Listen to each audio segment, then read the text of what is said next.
Alhamdulillah alladzi arsala rasulahu bil huda wa dinil haqq liyudhhirahu 'ala ad-dini kullihi walau karihal musyrikun.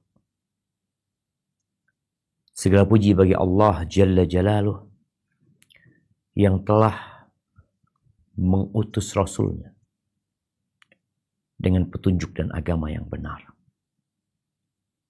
Agar Allah memenangkan agamanya di atas seluruh agama. Meskipun orang-orang musyrik membenci hal itu. Ya, pertarungan antara hak dan kebatilan itu akan terus berlangsung. Tapi kemenangan selalu diraih oleh kebenaran. Walaupun Allah menguji, Allah memberikan kesempatan buat mereka yang berada di atas kebenaran untuk merasakan kesabaran, merasakan pengorbanan. Allahumma salli wa sallim ala abdika wa rasulika Sayyidina wa maulana Muhammadin wa ala alihi wa ashabihi ajma'in. Ya Allah, semoga salawat dan salam, berkah dan nikmat senantiasa Engkau curahkan untuk hamba kekasih-Mu, untuk baginda Nabi kita Muhammad alaihi salatu wassalam, untuk keluarga beliau, untuk istri-istri beliau, untuk putra-putri beliau, dan untuk seluruh sahabat Nabi. Semoga Allah meridhai kita bersama mereka. Amma ba'd. Bicara rizki dan ajal, kita berbicara tentang masa depan. Masa depan adalah waktu yang penuh dengan misteri. Kita nggak tahu apa yang akan menimpa kita. Kita juga nggak tahu rizki kita. Berapa banyak orang yang buka usaha, kemudian bangkrut. Tapi dia berpikir, kalau aku menjadi seorang pegawai, aman. Nggak ada bedanya antara engkau menjadi pegawai yang memiliki gaji tetap dengan seorang pengusaha yang boleh jadi pemasukan dia tidak menentu. Engkau nggak tahu apakah gaji yang engkau akan dapatkan dapat sampai ke tanganmu. Kemudian engkau berikan nafkah kepada istrimu. Atau boleh jadi motormu hilang. Boleh jadi kendaraanmu rusak. Boleh jadi anakmu sakit. Boleh jadi engkau yang sakit. Sehingga yang engkau berpikir kalau menjadi pegawai itu sudah ada jaminan. Enggak. Sama aja. Kita melihat peristiwa-peristiwa yang menimpa saudara-saudara kita. Keluarga kita ada yang terkena penyakit sehingga membutuhkan biaya besar sekali. Mungkin sekarang orang berpikir, oh udah ikut BPJS ya. Ternyata nggak semuanya di-cover oleh BPJS. Nah, ada yang kecelakaan yang menyebabkan dia cacat seumur hidup. Ya, dia lahir normal, dia lahir sempurna. Tapi apakah engkau akan sempurna sampai mati? Enggak. Belum tentu. Kita melihat orang yang terpaksa harus diamputasi kakinya, tangannya, jarinya. Hebatifillah. Itu masa depan yang memang sesuatu yang kita tidak mengetahuinya. Resesi ekonomi yang menghantui. Ana kemarin berjumpa dengan salah satu pegawai di sebuah perusahaan ayam ya. Perusahaan ayam, dia sebagai salah satu supplier mungkin McDonald's sama KFC, besar-besar jemaah. Dia cerita sebelum COVID, pegawai, dia kerja 20 tahun di sana. Pegawai yang ada di dalam itu, insya Allah kalau Anda nggak lupa, 4.900. Setelah COVID tinggal 1.500. Bayangin ya, 3.400 di PHK. Itu dari satu perusahaan. Perusahaan-perusahaan lainnya, jutaan kalau dihitung. Itu masa depan yang kita nggak tahu. Ya, perceraian. Orang berpikir hidup nyaman ya. Tapi ternyata dia harus berpisah. Anak sedih dengar berita dari istri, ada salah satu orang yang sudah tua renta jemaah, cerai, yang menyebabkan berantakan. Apa obat dari ketakutan dan kecemasan? Hari ini kita ngaji. Hari ini kita belajar. Tapi obatnya jamaah iman. Beriman bahwa Allah Azza wa Jalla Maha Kuasa atas segala sesuatu. Beriman bahwasanya Allah yang menciptakan, yang mengurusi alam semesta ini, dari yang kecil sampai yang besar. Allah itu Maha Pengasih. Allah itu Maha Penyayang. Allah itu Maha Pemaaf. Allah itu Maha Pengampun. Allah itu Maha Bijak. Allah Maha mengetahui segala sesuatu. Allah Maha segala-galanya. Maka obatnya, kalau bicara ajal juga, bicara rezeki, obatnya itu tiap pagi dan tiap petang. Engkau harus konsumsi itu obat. Karena kita tahu ada obat yang dikonsumsi 3 kali, ada obat yang 2 kali kau mau konsumsi. Apa obatnya? Raditu billahi rabba wa bil islami dina wa bi Muhammadin sallallahu alaihi wasallam nabiyya. Aku ridha Allah sebagai Rabbku. Allah yang ngatur aku. Allah yang ngurusin. Allah yang memiliki aku. Jiwaku berada di tanganmu.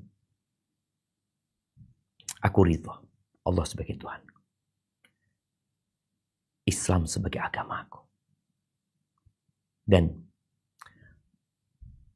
Sayyiduna Muhammadin SAW sebagai nabiku. 3 kali kau baca. Sore kau baca lagi.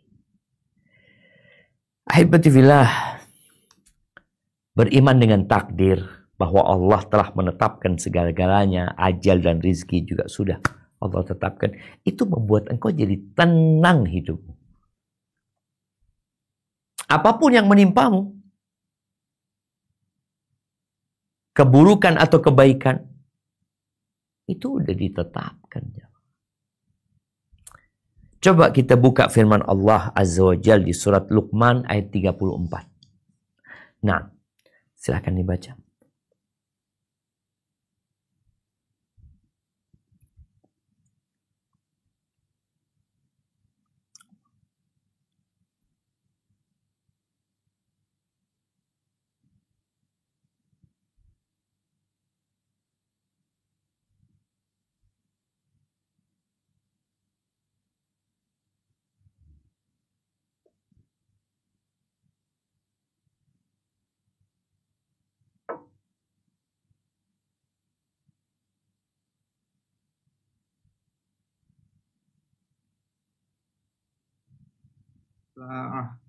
Wa yunazzilul ghaits wa ya'lamu ma fil arham wa ma tadri nafsum ma za taksibu goda wa ma tadri nafsum bi ayyi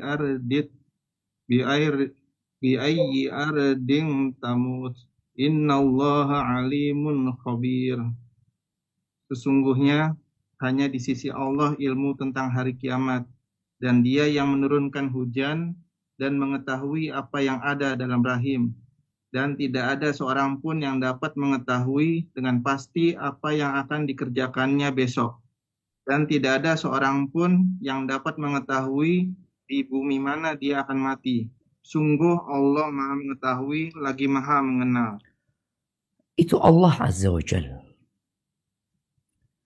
Kiamat kapan terjadi? Hujan ini kapan turun ya? Itu di tangan Allah. Munculnya pawang-pawang hujan yang berpikir, oh dia bisa mendatangkan hujan, menurunkan hujan. Allah. Engkau beriman enggak? Ya kalau engkau enggak beriman wajar. Orang enggak beriman itu patung disembah. Batu dipertuhankan. Pohon pun seperti itu. Allah yang mengetahui kapan kiamat terjadi. Allah yang menurunkan hujan. Allah yang tahu dengan yang di rahim. Oh sekarang udah ketahuan Ustaz. Laki, perempuan, 2, 1, 3 isinya. Kalau itu mah kelihatan. Bukan hal yang gaib. Kelihatan. Tapi engkau tahu nggak anak ini mau jadi apa? Allah tahu. Anak ini akan lahir tanggal berapa? Oh sekarang kan bisa diacarakan. Ya. Engkau lihat. Diacarakan jam sekian, lahirnya jam sekian.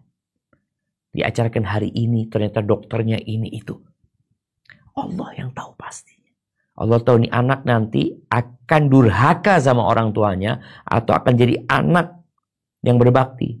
Sampai umur berapa dia akan hidup di dunia ini. Ketika lahir, dia akan menangis atau tidak menangis. Allah tahu. Dan tidak ada satupun manusia yang tahu. Besok, apa yang akan kita usahakan? Oh, besok anak rencana mau rapat. Ingat jemaah, pesawat Lion Air yang terbang dari Jakarta menuju ke Pangkal Pinang, insya Allah kalau anda nggak salah. Pagi hari berangkat. Kemarinnya mereka semua punya rencana. Bahkan pagi itu mereka juga punya rencana nanti landing di bandara. Mereka sudah akan dijemput sama fulan, akan naik mobil fulan, kemudian diantar ke hotel fulan, sarapan di tempat fulan, kemudian rapat. Satu pesawat tidak pernah mendarat di muka bumi. Gak ada yang tahu. Dan di bumi mana engkau mati, gak ada yang tahu. Itu hanya Allah yang tahu. Bicara rizki dan ajal, yang selalu menjadi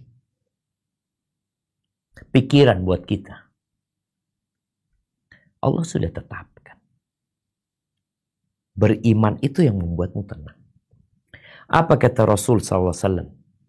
Dari Abdullah bin Mas'ud radhiyallahu anhu qala, haddatsana Rasulullah sallallahu alaihi wasallam wa huwa as-sadiqul masduq, telah mengajarkan kepada kami utusan Allah dan beliau adalah orang yang jujur dan terpercaya.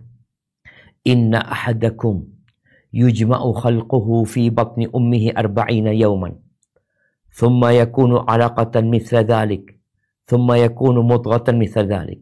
Ya, 40 hari kalian itu dikumpulkan di perut ibunda kalian. Nutfah, air mani. Selama 40 hari kemudian berubah menjadi alaqah, darah yang nempel di rahim. Kemudian yakunu mudghah. Kemudian dia menjadi daging seperti daging yang dikunyah ya, di perut ibundanya. 40, 120 hari. Kemudian thumma yursalul malak. Kemudian dikirimlah malaikat. Fayanfukhu fihi ruh. Malaikat ini meniupkan ruh kepada dia. Wa yu'mar bi arba'i kalimat. Dan diperintahkan dengan 4 kata. Bikatbi rizqihi. Mencatat rizkinya. Ajalnya. Rizqihi ajalihi. Wa amalihi. Dan amalan dia. Wa syaqiyun aw sa'id. Dia akan menjadi orang yang menderita, sengsara, atau menjadi orang yang bahagia. Rawahul Bukhari wa Muslim. Di dalam hadis ini ada 4 perkara. Tapi yang akan jadi bahasan kita pada saat ini adalah yang berkaitan dengan rizki dan ajal. Di dalam Al-Quranul Karim dan di dalam sunnah Nabi SAW banyak yang menunjukkan bahwa ajal dan rizki sudah dicatat, udah ditentukan. Gak bertambah karena ambisinya orang yang berambisi. Dan gak akan berkurang rezekinya fulan gara-gara kau gak suka sama fulan.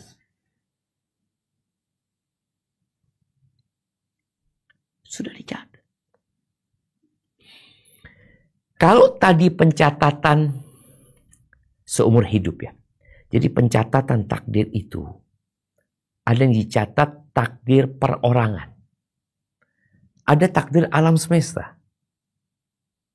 Kalau bicara takdir perorangan, maka dicatat ketika engkau berumur 120 hari. Ada seorang yang ditanya, engkau selama hidup, dalam hidupmu ini, di fase apa yang engkau paling nyaman hidupnya? Kata dia, pada masa 9 bulan di perut ibundaku, kata dia. Makan, minum, semua fasilitas ada, tidur. Gak repot, kata dia. Iya. Setelah umur 120 hari, udah ditulis tuh. Sampai kapan dia akan hidup? Jadi penetapan takdir perorangan itu 120 hari. Yang sebenarnya takdir perorangan ini diambil dari buku induk. Lauhul Mahfuz.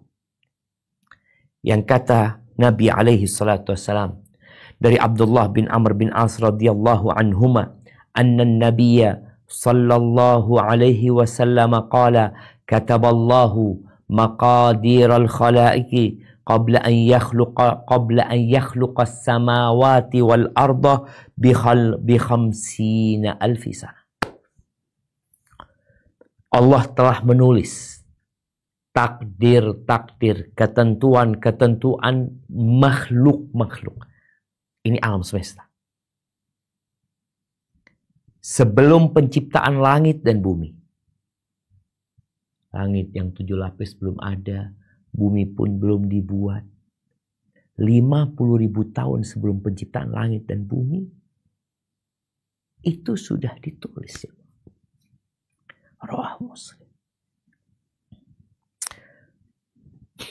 Jadi seharusnya kita itu tenang hidupnya dengan iman. Dan Allah tekankan di dalam Al-Quran tentang hakikat ini di banyak ayat.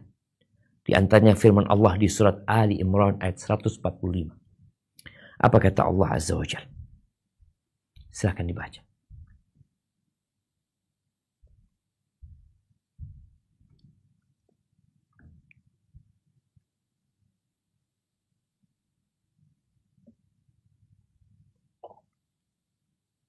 أعوذ بالله من الشيطان الرجيم وَمَا كَانَ لِنَفْسٍ أَن تَمُوتَ إِلَّا بِإِذْنِ اللَّهِ كِتَابًا مُؤَجَّلًا وَمَن يُرِدْ ثَوَابَ الدُّنْيَا نُؤْتِهِ مِنْهَا وَمَن يُرِدْ ثَوَابَ الْآخِرَةِ نُؤْتِهِ مِنْهَا وَسَنَجْزِي الشَّاكِرِينَ. Sesuatu yang bernyawa tidak akan mati melainkan dengan izin Allah, sebagai ketetapan yang telah ditentukan waktunya.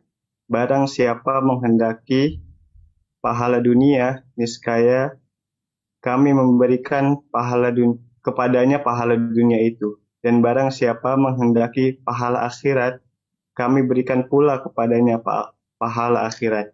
Dan kami akan memberi balasan kepada orang-orang yang bersyukur. Allahu Akbar.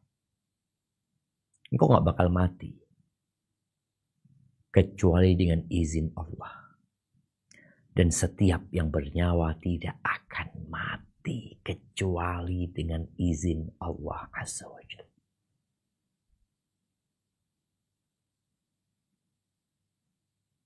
Kita melihat ada kecelakaan mobil. Satu keluarga mati. Bayinya hidup. Kita lihat kejadian-kejadian kemarin di Libya. Rumah-rumah yang ambruk jamaah. Di Maroko juga. Ditemukan yang hidup jamaah. Nggak masuk akal, 4 hari di situ. Masih hidup. Wa ma kana li nafsin an tamut illa bi'idznillah. Nggak ada orang mati kecuali dengan izin Allah. Mungkin dokter secara ilmu medis yang dia miliki, bahwa orang yang terkena penyakit ini biasanya 6 bulan mati. Ada yang hidup 5 tahun, 6 tahun. Engkau gak bakal mati. Ya, kecuali Allah yang memberikan izin. Mau dibunuh, Allah katakan gak mati. Gak mati. Jalla Jalaluh. Tinggal bagaimana seharusnya engkau menyikapi kehidupan ini. Engkau cari apa dalam kehidupan ini. Engkau tahu engkau bakal mati. Dengan izin Allah Azza wa Jal. Tapi dalam hidup ini engkau cari apa? Engkau cari dunia, engkau akan tinggalkan. Engkau mau sukses, mau kaya, engkau mau mendapatkan kekuasaan, mati. Pak Harto yang berkuasa 32 tahun, mati. Muammar Gaddafi yang berkuasa kalau 40 tahun dia, mati. Tapi matinya dengan izin Allah. Semua hanya menanti antrian. Di surat Al-A'raf ayat 34. Apa kata Allah Azza wa Jalla? Nah, silakan dibaca. Walikulli ummatin ajal. فَإِذَا جَاءَ أَجَلُهُمْ لَا يَسْتَأْخِرُونَ سَاعَةً وَلَا يَسْتَقْدِمُونَ.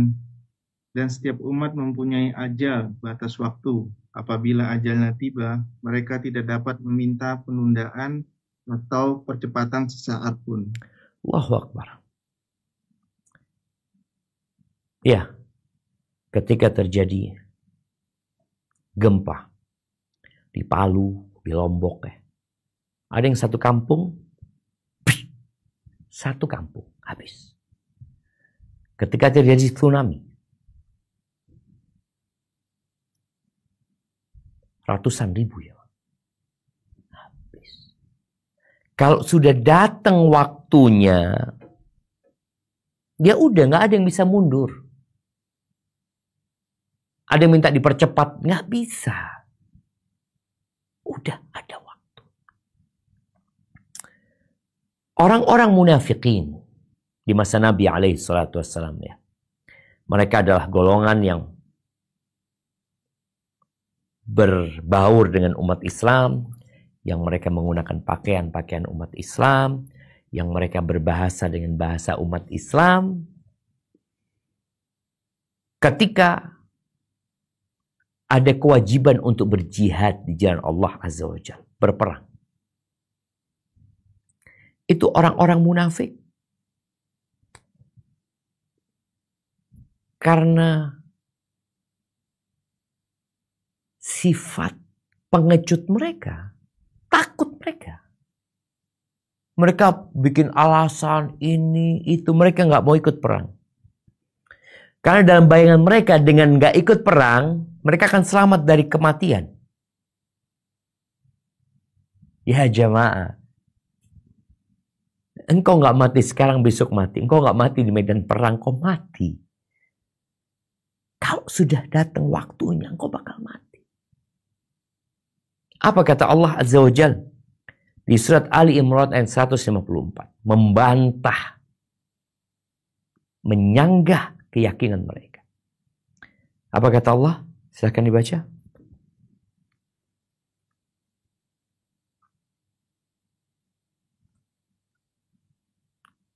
A'udzu billahi minasyaitonir rajim.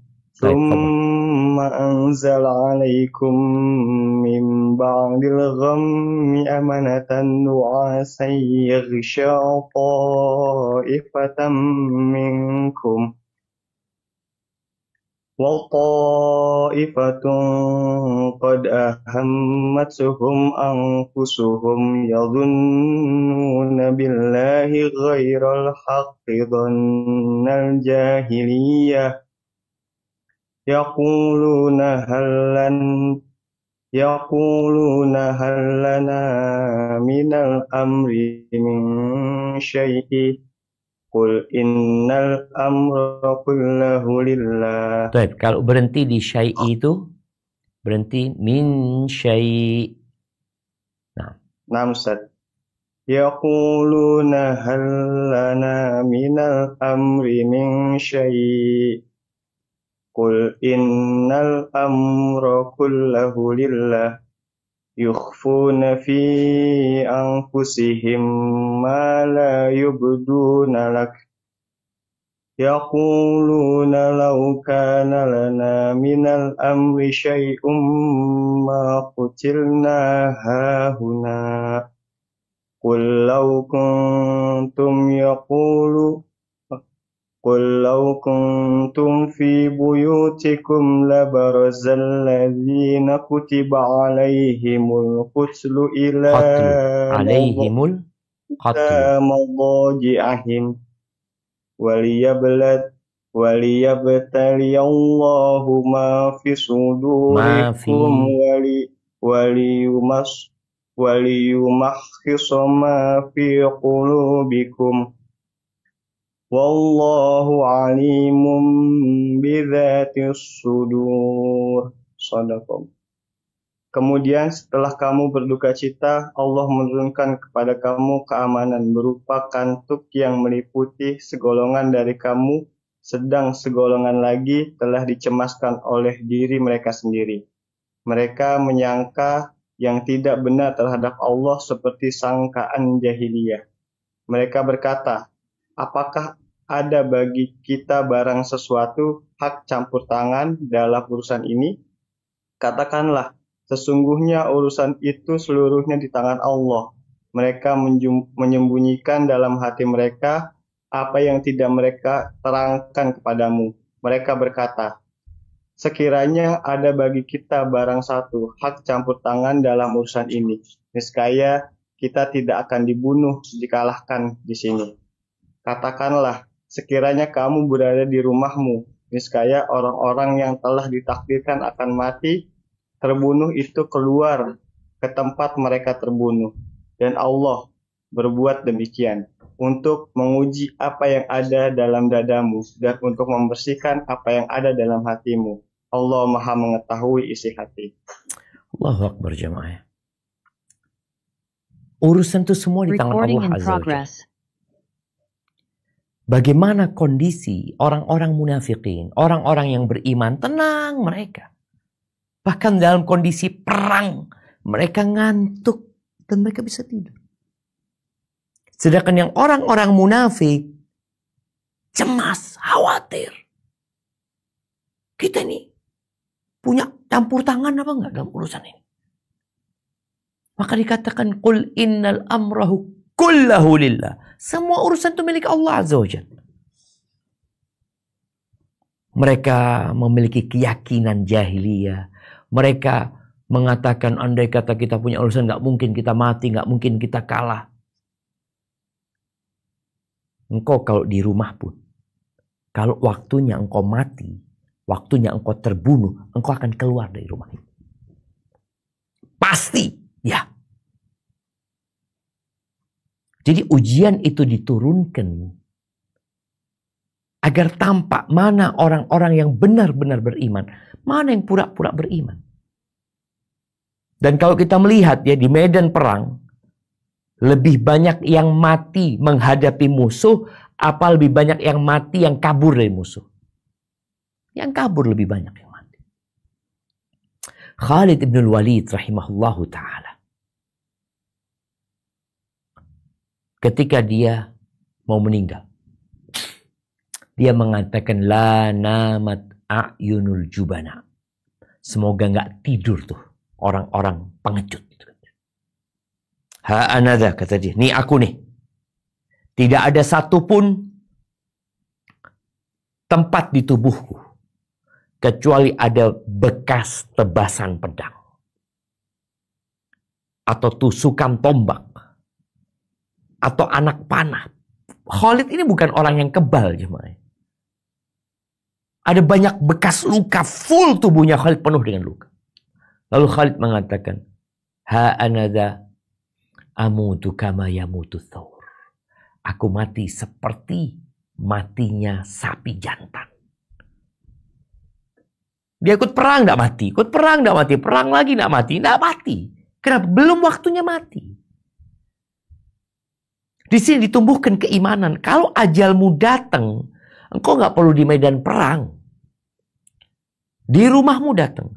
Kalau ajalmu itu ada di lampu merah, engkau akan berangkat ke lampu merah, tabrak, mati kau. Akan keluar engkau. Kenapa? Urusan ini milik Allah Azza wa Jalla. Maka ahibati fillah, udah ditetapkan. Dan ajal ditetapkan bersama rizki. Artinya antum tidak akan mati kecuali rizki antum habis. Udah lengkap. Lunas. Berangkat.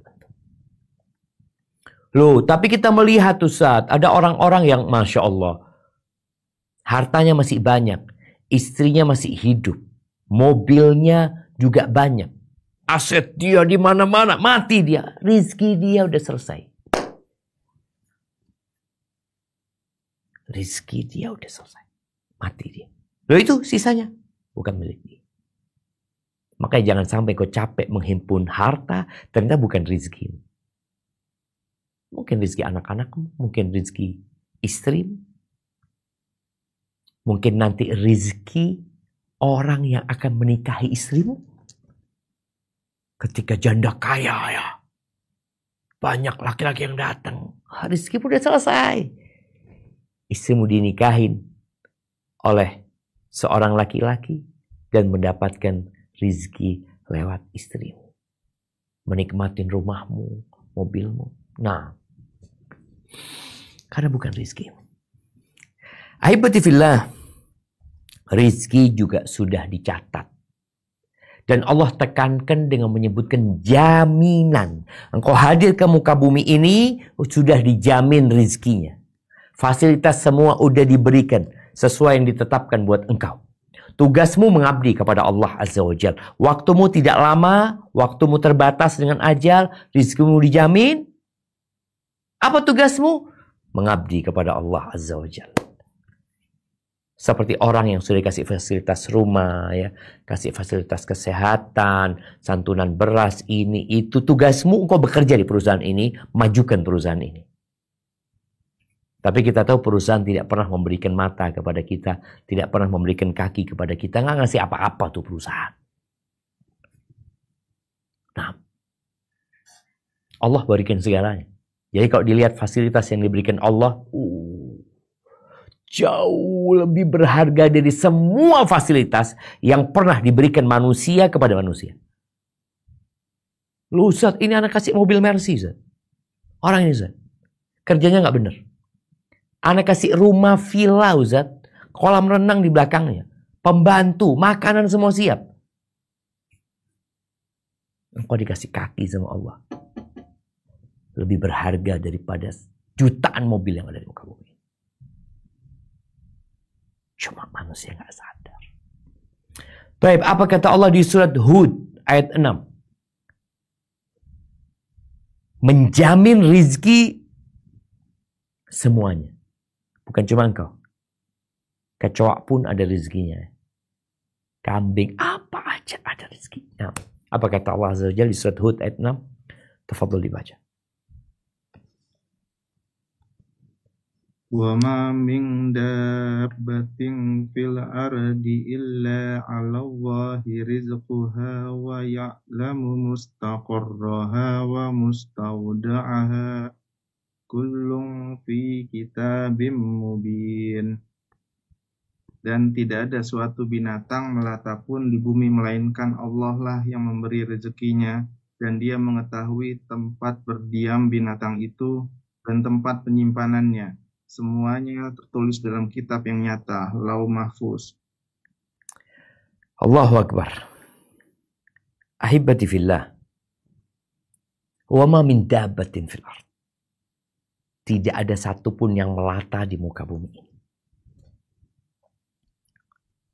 Antum gak sendirian di muka bumi ini. Antum coba keluar lihat, ada burung-burung. Ada semut. Ada ikan. Nanti tahu-tahu lewat kucing. Tikus. Cicak. Serangga-serangga kecil. Kupu-kupu. Sapi. Semuanya. Allah yang kasih rezeki. Allah jamin. Allah tahu dia ada yang disimpan, ada yang gak simpan ya. Kemana dia baliknya binatang ini. Semua sudah dicatat. Dan subhanallah. Ada ayat lain yang anak ingin dibaca ya. Firman Allah di surat Al-Ankabut ayat 60. Surat Al-Ankabut ayat 60. Coba.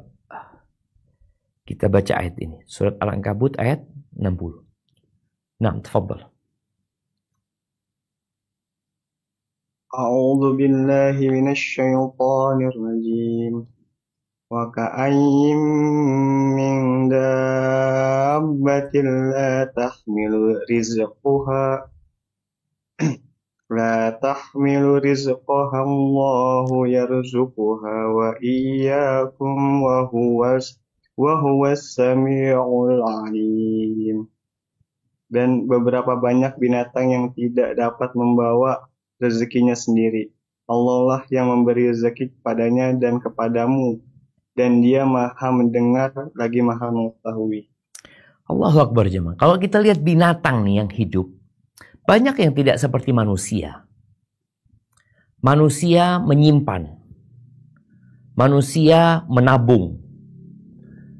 Ya, dia kebutuhan dia untuk 1 bulan, dia bisa beli beras, ditaruh tuh beras ya. Tapi banyak binatang yang nggak ada, dia nggak bisa nyimpen. Seperti burung, beda dengan semut mungkin yang masih menyimpan. Tapi ada banyak binatang-binatang yang nggak bisa nyimpan rizkinya. Nggak punya, dia lemah. Dia nggak punya kemampuan untuk itu. Terus kok bisa hidup dia? Allahu yarzuquha. Allah yang kasih rezeki sama dia. Makanya kenapa Nabi SAW menyuruh kita tawakal ya. Kalau kalian tawakal kepada Allah dengan sebenar-benarnya tawakal, Allah akan kasih rezeki kalian seperti burung. Burung gak bisa nyimpen jamaah. Burung itu gak ada pikiran dia, ya Allah gimana ya besok makan ya. Ini mau lagi musim hujan ini. Dia ngobrol sama lakinya mungkin, mas ya apa mas ini besok musim hujan, kayaknya pagi-pagi udah hujan, anak-anak gimana nih? Subhanallah. Anak kami lihat video, burung itu lagi di sarangnya, Allah kirim rezekinya, serangga terbang, Allah kirim rizki. Cuma kita ini yang kadang-kala kurang beriman.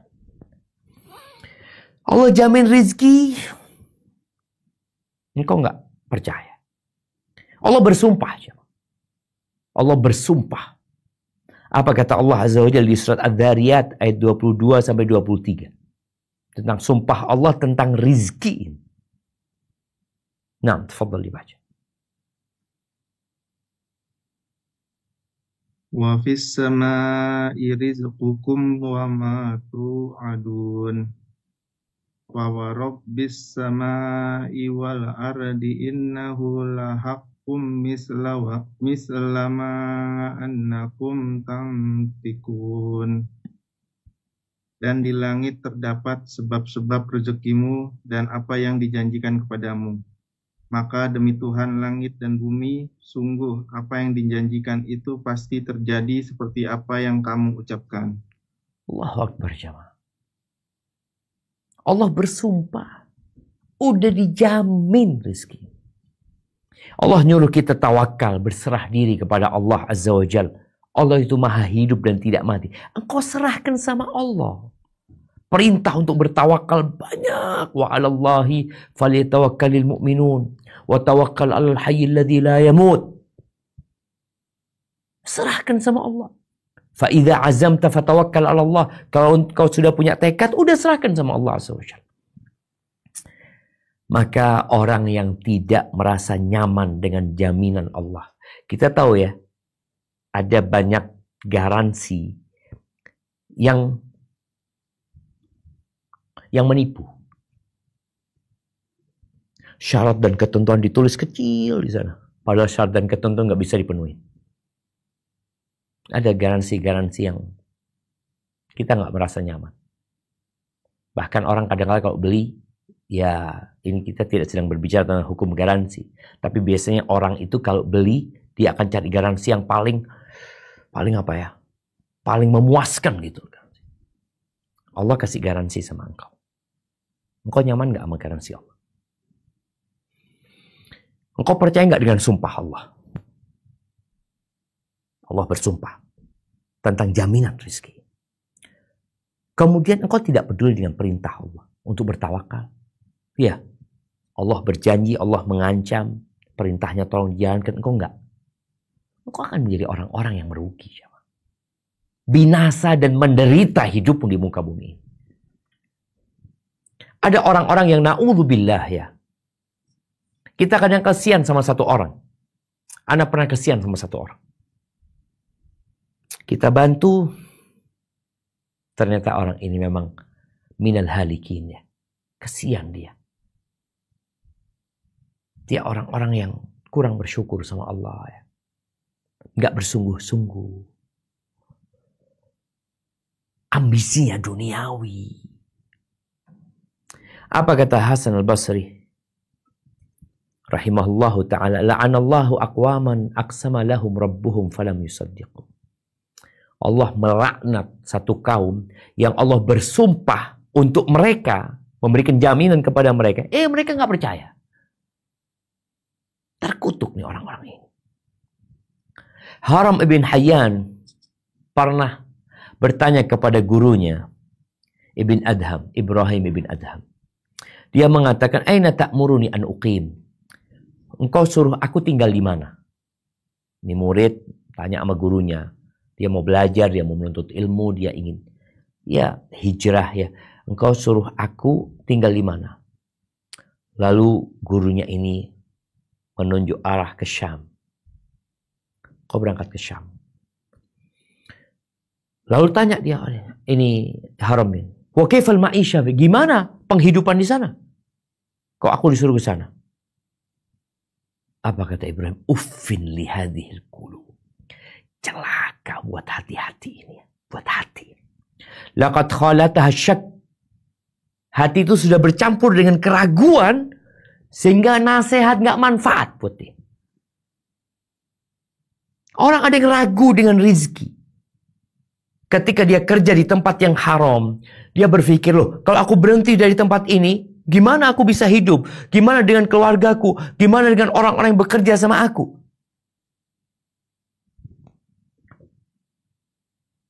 Engkau tahu urusan ini punya siapa? Allah Azza wa Jalla. Allah jamin. Allah sumpah. Engkau ragu. Oh iya Ustaz, tapi kan harus ada usaha. Nah, tapi tunjukkan keimananmu kepada Allah Azza wa Jalla. Bahwa engkau belum lahir, rizkimu udah dicatat. Para sahabat Nabi radhiyallahu ta'ala anhum ketika hijrah dari Mekah ke Madinah. Mereka nggak tanya, nanti gimana hidup di Madinah ya? Aku nggak kenal sama siapa-siapa di Madinah. Rumahku di sini, usahaku di sini, keluargaku di sini, kenalanku semua di sini. Berangkat mereka nggak tahu. Mereka cuma punya keyakinan Allah yang menjaminkan rizki buat mereka. Sampai kota Madinah, ya alhamdulillah mereka hidup. Susah ya, susah. Kesusahan itu untuk menguji kebenaran imanmu kadangkala. Ahibati fillah. Coba renungkan hadis ini. Ada hadis yang diriwayatkan oleh Ibn Majah dan yang lainnya. Dari Abu Umamah radhiyallahu anhu. Bahwa Nabi alaihi salatu wassalam bersabda. Dalam riwayat lain disebutkan Nabi nyuruh sahabatnya, halumma ilayya, halumma ilayya. Sini, kumpul semua, kumpul semua. Nabi mau menyampaikan sesuatu. Ketika mereka berkumpul, Nabi mengatakan, Inna ruhal qudus nafatha fi ru'i. Sesungguhnya Jibril, ruhul qudus, itu menghembuskan di jiwaku. Annan nafsa lan tamut. Hatta tastakmila ajalaha wa tastau'iba rizqaha. Bahwa jiwa itu tidak akan mati sampai waktunya sempurna dan rizkinya lengkap. 2. Engkau tidak akan mati sampai rizkimu sempurna dan waktumu udah habis memang. Game over, udah selesai. Fattaqullah. Itu tadi informasi, kabar, wahyu, agar kita beriman. Kemudian sikap kita apa? Setelah engkau punya iman, maka ingat sabda Nabi SAW. Fattaqullah. Bertakwalah kalian kepada Allah SWT. Bertakwalah kepada Allah. Wa ajmilu fit talab. Dan dalam mengais rizki, gunakan cara yang baik, cara yang halal, cara yang penuh dengan ketaatan. Udah tahu rezeki yang ditetapkan, terus gimana? Tidur? Enggak, engkau jangan tiduran. Engkau takutlah sama Allah, laksanakan perintah Allah, jauhi larangan Allah. Allah perintahkan kita untuk mencari rezeki. Allah perintahkan kita untuk menjaga diri, pakai baju besi ketika dalam peperangan. Nabi alaihissalatu pakai baju besi ketika perang. Beriman dengan takdir bukan berarti kita nggak berusaha. Iman itu menancap di dalam dada, kemudian di lisan kita ucapkan, di raga kita jalankan. Bertakwalah kalian kepada Allah. Carilah rezeki dengan cara yang baik. Wala yahmilanna ahadakum istibta'ur rizq. Jangan sampai gara-gara ada keterlambatan di rizki dia. Nggak cepat punya rumah, nggak cepat punya mobil, nggak cepat kaya lah mungkin dia. Jangan sampai keterlambatan. Dia melihat yang lainnya udah jadi ini, udah punya ini, dia belum. Jangan sampai keterlambatan itu. Alhamdulillah. Yahdikumullah yuslih balakum. Iya, jangan sampai keterlambatan itu membuatmu potong kompas dengan jalan yang haram. Mau kaya tapi dengan cara yang haram. Karena kok nggak kaya-kaya, kok nggak datang-datang rezekinya. Jangan. Fa innallah ta'ala la yunalu ma'indahu illa bita'ah. Yang di sisi Allah nggak bisa diraih kecuali dengan ketaatan. Loh, kita lihat Ustaz, ada perampok, dapat duit banyak, ada koruptor. Dia tidak akan dapat ketenangan. Dia tidak dapat kenyamanan. Yang ada harta itu jadi azab buat mereka. Karena yang di sisi Allah nggak didapat kecuali dengan ketaatan. Fala tu'jibka amwaluhum wala auladuhum. Engkau jangan takjub ya ngelihat harta mereka, lihat anak-anak mereka. Apa kata Allah? Innama yuridullahu liyu'adzibahum biha fil hayatid dunya. Allah tuh kasih itu sama mereka agar jadi azab. Keridhaan Allah, sakinah dari Allah, rahmat nggak dapat kecuali dengan cara yang halal. Maka jangan terburu-buru. Sabarlah. Jadi berusaha untuk mencari rezeki dan jauhi ambisi dunia. Jangan tamak. Jangan rakus. Nabi SAW mengatakan, Man kanatil akhirah hammah, ja'alallahu ghinahu fi qalbih. Barang siapa yang akhirat menjadi ambisi dia. Karena kita tahu hidup gak lama. Bicara rezeki, bicara ajal, kita udah ngeliat tuh. Ya, kita ngeliat orang kaya raya mati. Kita lihat pejabat negara mati. Kita lihat orang Masya Allah ganteng banget, cantik, mati. Itu dunia. Ada akhirat. Kekal dan abadi. Nikmat, segala nikmat, azab, na'udzubillah. Azab yang tidak pernah dirasakan manusia. Barang siapa yang akhirat menjadi ambisinya, Allah jadikan kekayaan di hatinya. Wa jama'alahu syamlah. Urusannya dirampingkan, dikumpulin urusannya. Wa atathu dunya wa hiya raqibah. Dunia akan datang sama dia. Dalam kondisi dipaksa hina, dunia datang sama dia. Wa man kanatid dunya hammahu. Barang siapa yang dunia menjadi ambisinya, di sini Allah jadikan kefakiran di antara kedua matanya. Ya Allah, ini seperti orang pakai kacamata, jangan. Kemana-mana dia kelihatan sama kefakiran. Lihat ke atas, lihat ke bawah, lihat ke samping, kemana-mana. Cemas, takut. Makanya kalau kita lihat ya, usaha manusia untuk menghilangkan atau untuk meminimalisir ketakutan dan kecemasan dengan kefakiran itu, dia ikut asuransi ini, asuransi ini, asuransi ini. Takut dia. Takut fakir. Itu karena ambisinya duniawi. Punya mobil. Antum padahal bisa ngelihat ya, Maya. Bicara asuransi mobil. Orang asuransi mobil. Riba, yang riba. Itu mungkin ada 100.000 mobil yang diasuransikan. Engkau lihat. Yang kecelakaan atau apa. Berapa persen? Anggap 10%. 100 mobil yang kecelakaan. 900 selamat. Tapi orang ketakutan. Iya, anak nanti jadi yang 100. Anak takut ini, takut ini. Ja'alallahu baina ainai. Allah jadikan kefakiran di antara kedua matanya. Wasyattata alaihi syamla. Urusannya diruwetkan sama Allah. Dicerai-beraikan. Dikasih harta tapi tidak menikmatin harta. Ini yang dikasih harta ya. Karena ada yang nggak dikasih harta juga. Ambisinya duniawi tapi dia secara penampilan ya penuh dengan penderitaan. Hatinya menderita, hidupnya menderita. Walam ya'tihi minad dunya illa ma qaddara lahu. Dan dunia nggak akan datang kepada dia kecuali yang sudah ditakar. Itu aja yang datang. Bikin perusahaan lagi. Ya Allah, beriman dengan takdir Allah.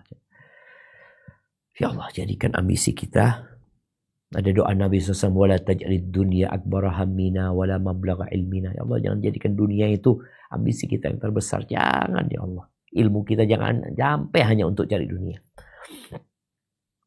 Kemudian ada sebuah hadis yang diriwayatkan dari Jabir bin Abdullah. Bahwa Nabi SAW bersabda, Lau anna ibna Adam farra min rizkihi kama yafiru minal maut. Apabila seorang hamba lari dari rizkinya, sebagaimana dia lari dari kematian, la adrakahu rizquhu kama yudrikuhul maut. Maka rizkinya akan datang kepada dia sebagaimana kematian datang kepada dia. Semua sudah ditetapkan. Tugas kita beramal. tatkala terkena musibah, kita katakan inna lillahi wa inna ilaihi rajiun. Kita milik Allah dan kepada Allah kita akan kembali. Barakallahu fiik, itu mungkin dapat kita kaji pada kesempatan kali ini.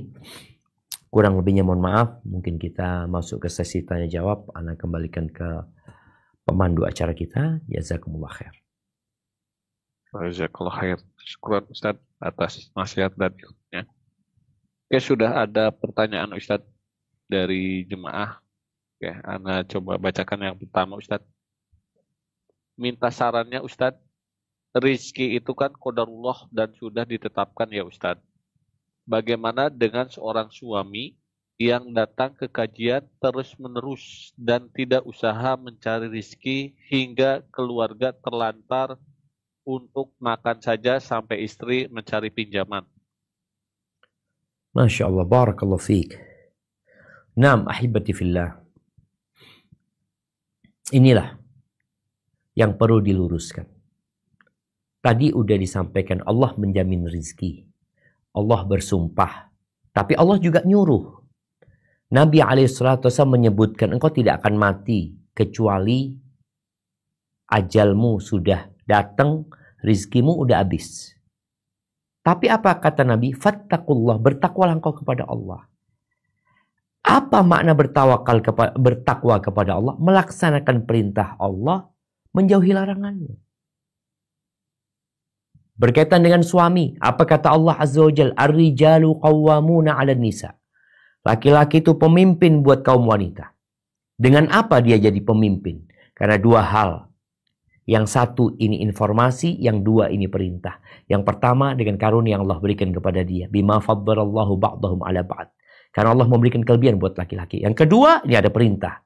Wa bima anfaqu min amwali.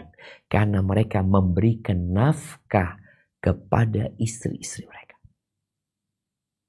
Kalau suami yang datang kajian, yang mungkin sibuk berdakwah, tapi dia tidak bertakwa kepada Allah, dia pikir perintah Allah itu hanya berdakwah. Dia pikir perintah Allah itu hanya nuntut ilmu.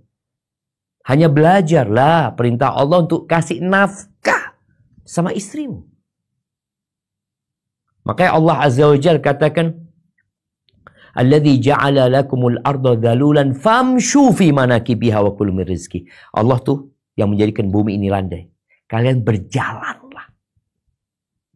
Ngapain? Cari rizki. Selesai sholat Jumat, apa kata Allah? Fa idza qudiyatis shalah fantashiru fil ard. Apabila selesai sholat Jumat tuh kalian bertebaranlah di muka bumi ini. Ngapain bertebaran di muka bumi ini? Wabtaghu min fadlillah. Cari karunia dari Allah. Bukan duduk di masjid terus. Cari karunia keluar.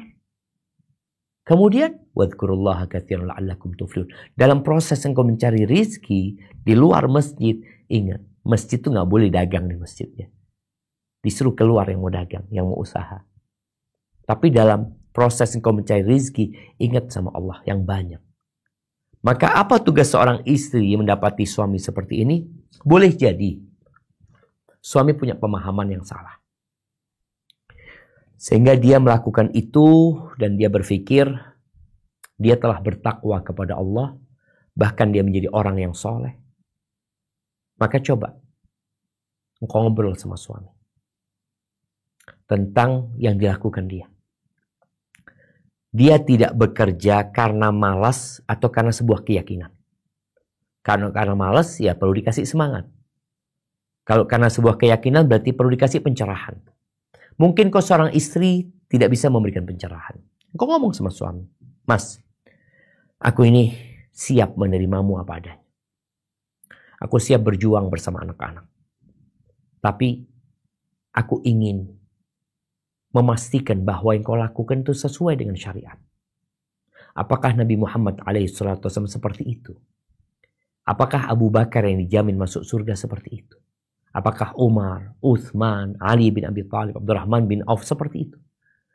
Coba yuk kita berangkat ke seorang ustadz. Engkau cari ustadz, minta penjelasan. Bukan ustadznya dia. Tapi ustadz yang memang mengajak kepada Al-Quran dan Sunnah. Sesuai dengan pemahaman salafus saleh. Ya, sambil didoakan suaminya. Dan berusaha untuk bersabar ya. Semoga yang kau lakukan menjadi pahala. Hadza wallahu a'lam bissawab.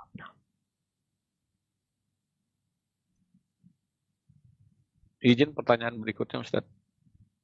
Bismillah, Assalamualaikum. Ustaz izin bertanya, bagaimana cara mengatasi takut kematian? Jadi terbayang bagaimana nanti anak-anak, suami menikah lagi. Jadi perasaan kesedihan-kesedihan itu seperti dirasa-rasa dari sekarang. Padahal anak tahu ketika mati tidak akan memikirkan siapapun selain diri kita. Syukran. Nah, barakallahu fiik. Ahibati fillah, urusan ini milik Allah. Makanya ketika engkau takut dengan kematian, yang engkau pikirkan bukan anakmu, bukan suamimu. Kalau engkau mau memikirkan mereka, yang kau pikirkan bagaimana agama mereka. Ketika Nabi Ya'qub ajalnya datang, kumpul anak-anaknya, beliau khawatir. Bukan dengan rizkinya, karena rizkinya sudah ditetapkan. Beliau khawatir dengan amalan mereka, dengan ibadah mereka nantinya. Ma ta'buduna min ba'di. Kalian kan nyembah siapa setelah aku mati nanti? Jadi yang harus engkau pikirkan bagaimana engkau di alam kubur sana, engkau mendapatkan nikmat. Kalau bicara bagaimana dengan suami? Ini jamaah. Semoga para wanita dikasih hidayah ya. Sampai dia mati, dia masih ada cemburu. Nanti nikah sama siapa dia? Ini belum. Ya Allah ya. Sampai ada yang nanti di akhirat masih dia berpikir kecemburuan. Baca a'udzubillahi minasyaitonirrajim. Pertama, engkau harus yakin. Boleh jadi suamimu dulu yang mati, bukan engkau. Kenapa engkau berpikir engkau dulu yang mati? Oh, anak sakit-sakitan Ustaz. Wa kam min maridin. Berapa banyak orang yang sakit. Asyatulan minad dahr. Hidup panjang. Dan berapa banyak orang yang sehat. Wa kam min sahihin mata bi ghairi saqami. Sehat mati tanpa sakit. Maka kekhawatiranmu dengan kematian seharusnya mengantarmu mempersiapkan diri. Bicara anak-anak, bagaimana dengan anak-anak? Anak-anak milik Allah, bukan milikmu. Bagaimana dengan suami? Suami milik Allah, bukan milikmu. Maka berusaha untuk menumbuhkan itu. Ketika datang itu lagi, katakan hasbunallahu ni'mal wakil. La hawla wa la quwwata illa billah. Baca a'udzubillahi minasyaitonir rajim. Engkau yang seharusnya berpikir, bagaimana kira-kira engkau di sana nanti? Ada seorang ayah di atas ranjang kematian. Dia lihat istrinya nangis, anaknya pada nangis ya. Sang ayah ini lihat semuanya nangis, tanya dia, kalian kenapa menangis? Kata mereka, iya kalau engkau mati siapa nanti yang ngurusin kita? Bagaimana kita? Bagaimana usahamu nanti ini itu macam-macam? Kata bapaknya, oh kalian menangis untuk diri kalian sendiri ya. Kalian gak mikirkan bagaimana bapak kalian di kuburan sendirian di sana? Gak mikir itu kalian. Bagaimana ditanya mungkar dan nakir. Dan kebanyakan orang nangis itu ya. Urusan dunia. Na'udzubillah. Semoga kita jangan sampai menjadi orang-orang yang ambisinya dunia. Hadza wallahu a'lam bissawab.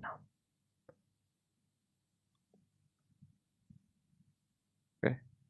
Ustaz, izin pertanyaan yang ketiga Ustaz. Bismillah, Afwan izin bertanya kepada Ustadz, bagaimana kiat-kiat tawakal yang mudah untuk dijalankan Ustadz? Misalnya, kita sudah berusaha dalam mencari rezeki lewat usaha dagang, namun qadarullah usaha makin sepi. Jazakumullah khairan. Masya Allah jamaah.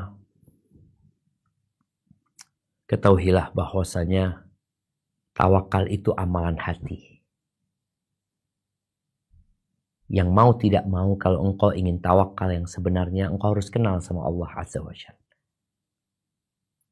Dan engkau juga harus tahu tingkatan-tingkatan rizki. Kalau engkau tahu Allah itu maha pengasih, maha penyayang, engkau tahu juga rizkimu sudah ditetapkan. Dan kalau bicara rizki yang paling rendah itu adalah harta. Yang kedua adalah kesehatan yang di atasnya. Yang ketiga adalah keamanan. Yang paling tinggi adalah keimanan. Maka tatkala engkau tadi usaha gagal ini itu, engkau lihat, alhamdulillah aku masih punya tangan. Ada orang-orang yang gak dikasih tangan. Alhamdulillah aku gak kena stroke. Alhamdulillah aku masih bisa berjalan. Jadi engkau benar-benar memandang Allah itu maha baik. Dan tatkala tadi boleh jadi engkau sudah maksimal berusaha, tapi ternyata yang kau dapatkan sedikit, disinilah keyakinan bahwa rezeki udah ditetapkan. Ya udah segini. Nggak akan bertambah karena engkau ambisi, semangat ini itu.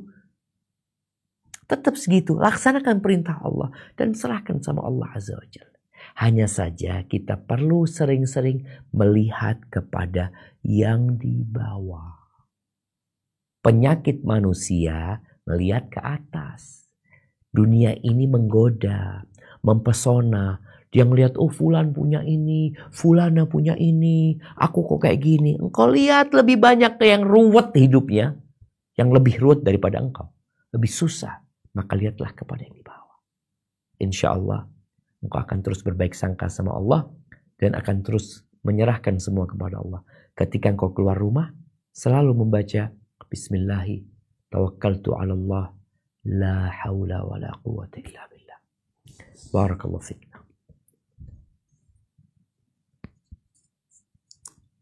Izin bertanya pertanyaan keempat, Ustaz. Assalamualaikum, Ustaz. Izin bertanya, jika orang kaya yang bermanfaat lebih baik daripada orang miskin yang bersabar, apa saja batasan untuk mengejar kekayaan tersebut? Bagaimana jika hanya sempat mengerjakan ibadah yang wajibnya saja? Syukran Ustaz, jazakallahu khair. Barakallahu fiik, ahibati fillah. Mana yang lebih utama? Orang kaya yang bersyukur atau orang miskin yang bersabar? Yang paling bertakwa kepada Allah Azza wa Jalla. Yang paling bertakwa. Innallaha ma'as sabirin. Allah bersama orang-orang yang sabar. Dan boleh jadi orang miskin ini bersabar dan bersyukur. Jangan dipikir bahwa orang miskin itu hanya bersabar. Enggak. Orang miskin pun perlu bersyukur. Karena Allah kasih nikmat banyak sama dia. Jangan berpikir nikmat itu hanya harta. Sehingga kalau bicara syukur itu, oh harta bersyukur, kaya bersyukur. Miskin pun harus bersyukur. Harus bersyukur. Atas nikmat yang Allah berikan kepada dia. Orang kaya bersyukur dan bersabar juga sebenarnya. Karena bagaimanapun dia akan mendapatkan ujian. Tapi kalau bicara engkau mau jadi orang kaya, karena orang kaya lebih banyak memberikan manfaat, engkau jadilah orang yang bertakwa. Mau kaya, mau miskin, jadilah engkau orang yang bertakwa. Ketika engkau mengejar dunia, tadi kita bahas, ambisimu akhirat. Kalau ambisimu dunia untuk menjadi orang kaya karena terhormat ini dan itu, ya engkau berarti bukan orang kaya yang bersyukur. Bagaimana mengatur sekarang menjadi orang kaya yang bersyukur? Ya semua orang kepingin kaya. Kalau ditanya engkau milih mana, kaya yang bersyukur atau miskin yang bersabar? Ya kaya lah Ustaz. Tapi tadi kita gak bisa milih takdir kadangkala. Ya ada orang yang sampai tua, dia kepingin kaya, dia coba usaha ini, usaha tapi tetap miskin. Sabar. Ketika engkau mencari dunia, mengais rizki,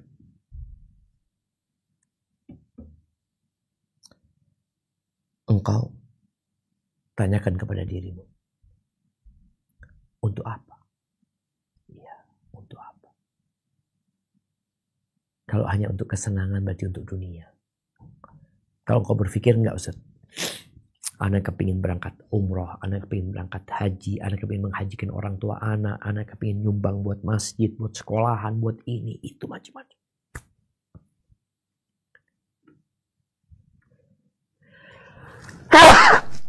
Alhamdulillah. Yahdikumullah subhanahu. Maka nasihat anak, nasihat buat orang-orang yang mencari dunia.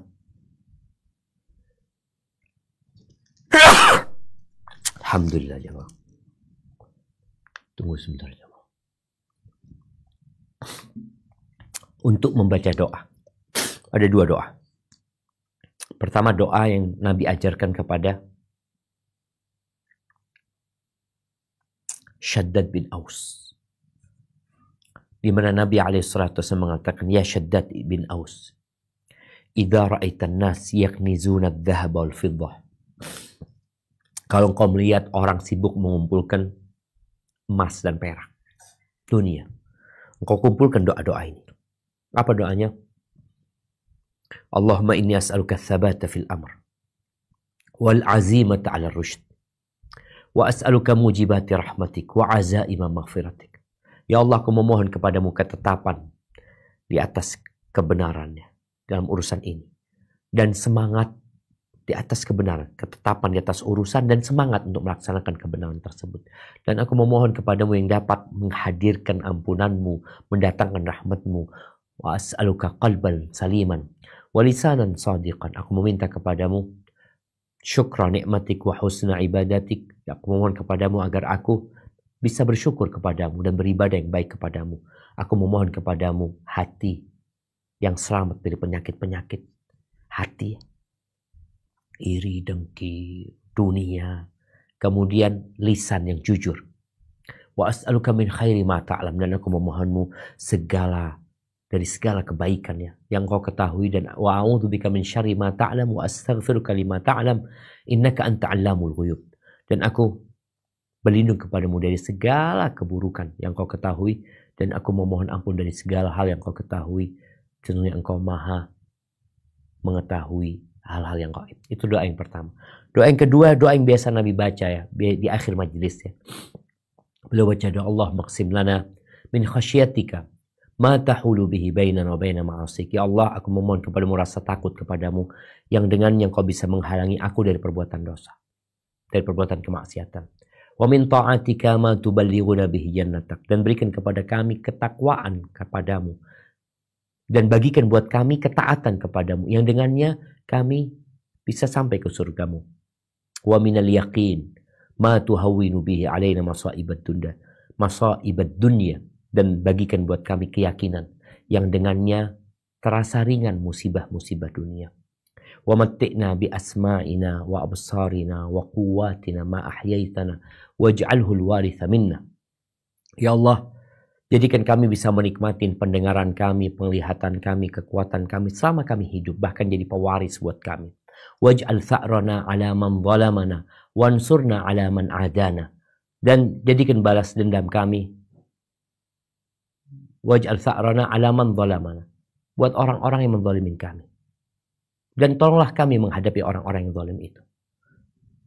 Kemudian wala taj'alid dunya akbara hammina wala mablagha ilmina. Jangan jadikan dunia itu ambisi kami yang terbesar, puncak dari ilmu kami, ya Allah.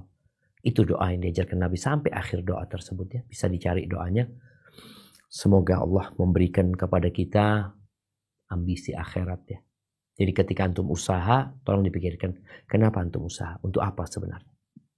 Taib jemaah, mungkin kita ke pertanyaan terakhir ya. Kok ana bersin-bersin terus. Taib, tafadhal. Minta maaf sebelumnya. Nah. Syukran Ustaz. Bismillah, semoga Allah selalu memberi kebaikan kepada Ustaz dan keluarga. Izin bertanya, bagaimana konsep menabung yang sesuai syariat? Karena biasanya jika ada kelebihan dana yang didapat, kita menabung untuk sekolah anak-anak atau untuk keperluan lain ke depannya agar tidak boros. Apakah alasan menabung seperti ini salah karena rasa khawatir? Masya Allah, barakallahu fiik. Nah, jamaah rahimakumullah. Selama kita melaksanakan kewajiban-kewajiban kita, maka insya Allah nggak ada masalah. Zakat ya, kita keluarkan. Kemudian silaturahim kepada kerabat kita lakukan ya. Karena memang anak ini, kata Nabi SAW, al-waladu majbanatun mabkhalatun madbah. Al-waladu majbanatun mabkhalatun majhalatun mabkhala, majbana, mabkhala. Anda lupa satunya. Kata Nabi SAW, anak itu sumber sifat pengecut orang tua. Dulu pemberani setelah punya anak, aduh ini anak apa macam-macam. Majhala, bikin orang tua bertindak bodoh kadang-kadang demi anaknya. Dia nyuri, dia melakukan perbuatan yang terlarang. Iya, ribut sama tetangga gara-gara anak. Yang padahal anak-anak itu biasa. Tapi ini jadi ribut sama tetangga. Jadi orang bodoh gitu. Gara-gara anak. Mabkhala, jadi bakhil. Jadi pelit gitu. Yang awalnya sodako bantu gara-gara, oh ini buat anak, ini buat ini. Iya.